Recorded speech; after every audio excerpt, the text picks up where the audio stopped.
Dr. Guillotine's chilling new device hangs over Paris like a warning. The penalty for defying revolutionary law and order. Freshly christened with the blood of the king's guards, it will soon put an end to the king himself. By August 1792, with the king deposed and the royal family secluded in the Temple prison, Robespierre and his Jacobins are locked in a battle with the moderates of the Assembly, the Girondins, for control of the national government. Robespierre had once pushed for a constitutional monarchy. Now he believes there is no longer room for the king. A momentous decision is made. France will put its own king on trial. With the verdict a foregone conclusion, the only debate left is punishment.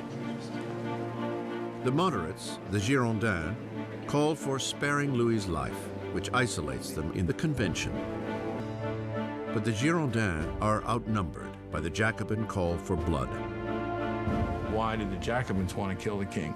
I think they wanted to kill the king because, as Robespierre brilliantly said, you have to kill the king so the revolution can live. If the king is right, then the revolution is wrong.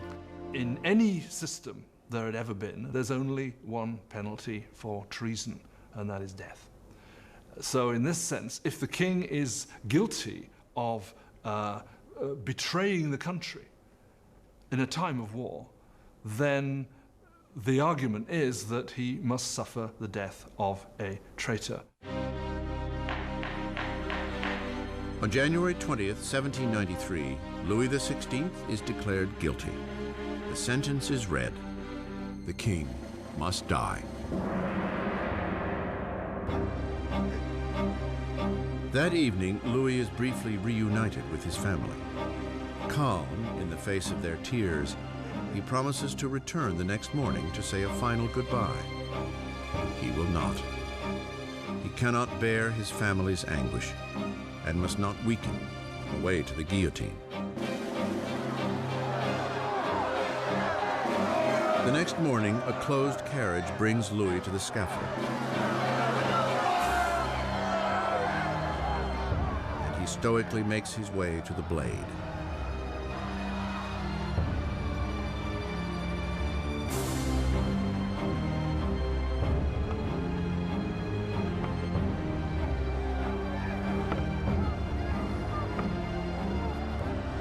He attempts to give a speech.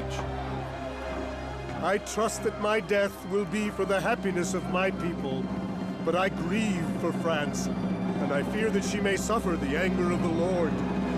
But the guards drown him out with a drum roll.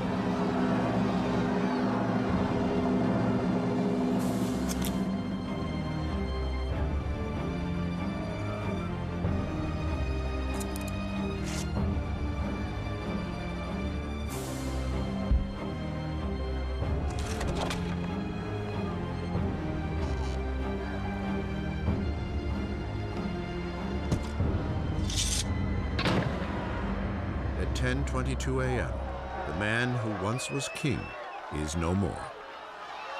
In the Temple prison, Marie hears the cannons fire, heralding the death of her husband. She collapses in despair.